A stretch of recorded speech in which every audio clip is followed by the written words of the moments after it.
আসসালামু আলাইকুম। চাকরির বয়স ৩৫ করা হোক, এই নিয়ে আন্দোলন চলছে। তো এই আন্দোলনে আসলে কার লাভ? আন্দোলন করে যারা আন্দোলনকারী তাদের 1% লাভ আছে বলে আমি মনে করি না।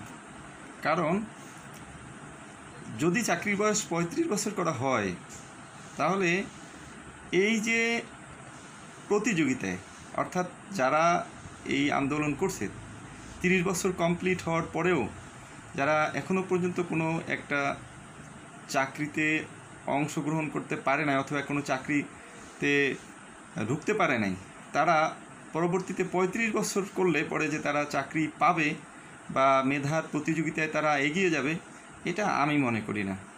কারণ আমাদের দেশে প্রতি বছর প্রায় ৫ লক্ষ গ্র্যাজুয়েট তারা বছর, তো সেই হিসাবে প্রতি বছর যদি আমি মনে করি ৫ লাখ যদি চাকরি প্রার্থী বের হয়, সেক্ষেত্রে যদি প্রতি বছর ২০,০০০ চাকরিও হয়, সরকারি চাকরি ২০,০০০ বা ৪০,০০০ও যদি হয়, সেক্ষেত্রে ৫ বছরে চাকরির প্রার্থীর যে প্রতিযোগিতা, এই প্রতিযোগিতা ২৫ লাখ লোক বেড়ে যাবে। এবং যারা চাকরি ৩৫ বছর করার পক্ষে বলছেন, তাদেরকে আরও এই ৩৫ লাখ লোকের সাথে প্রতিযোগিতা করতে হবে। তো সেই ক্ষেত্রে তাদের কোনো সুবিধা হবে বলে মনে করি না আমি, বরং সুবিধা হবে যারা চাকরিজীবী তাদের জন্য। যেমন মনে করি যে আমি চাকরি যখন শুরু করেছি, আমি ২৬ বছর বয়সে চাকরি শুরু করেছি। তো প্রথমে যে চাকরি নিলাম, সেই চাকরি ছেড়ে আমি আবার আরেকটি চাকরি নিয়েছি সাব ইন্সপেক্টরে। তো সেই ক্ষেত্রে দেখা গেল যে আমি সাব ইন্সপেক্টরেও থাকলাম না, আমি আবার সময় পেয়েছি, মানে বিসিএস পরীক্ষা দিয়ে শিক্ষা ক্যাডারে যোগদান করেছি। তো এইভাবে অর্থাৎ যারা চাকরি পাচ্ছে তারা আরও ব্যাপক হারে এই প্রতিযোগিতায় নামবে এবং তারা ৩৫ বছর পর্যন্ত এই একটা ক্যাডার পরিবর্তন করে অন্য ক্যাডারে যাবে। আমি এমনও দেখেছি যে একজন প্রশাসন ক্যাডারে একজন কর্মকর্তা, তিনি চাকরি ছেড়ে পুলিশ ক্যাডারে যোগদান করেছেন। তো ওনার যদি আবার বয়স থাকতো, তাহলে হয়তো উনি আবার পুলিশ ক্যাডার ছেড়ে পররাষ্ট্র ক্যাডারে যোগদান করতেন। তো এই যে ৩৫ বছর করলে যেটা হবে, সেটা হচ্ছে যে আমাদের এই চাকরির স্কোপটা আরও কমে যাবে।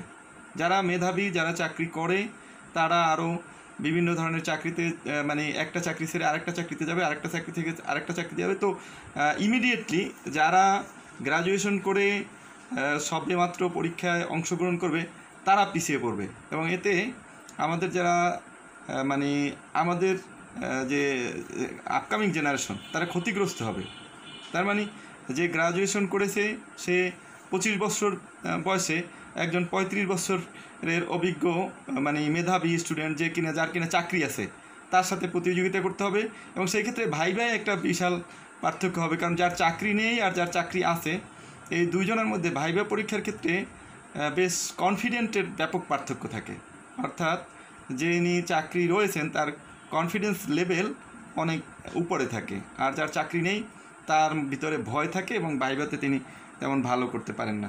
তো সেই হিসেবে এই ঘটনাটা যদি ঘটে, তাহলে ৩৫ বছর করলে আমি মনে করি যে আমাদের মতো, যেমন আমিও যদি আরও সুযোগ পেতাম, ৩০ বছরের পরে যদি আমাদের আরও সুযোগ দেওয়া হতো আমাকে, হয়তো আমি ক্যারিয়ার চেঞ্জ করার জন্য আমি চেষ্টা করতাম। তো এইভাবে করে সবাই ক্যারিয়ার চেঞ্জ করার চেষ্টা করবে এবং আরও একটা জট বেঁধে যাবে।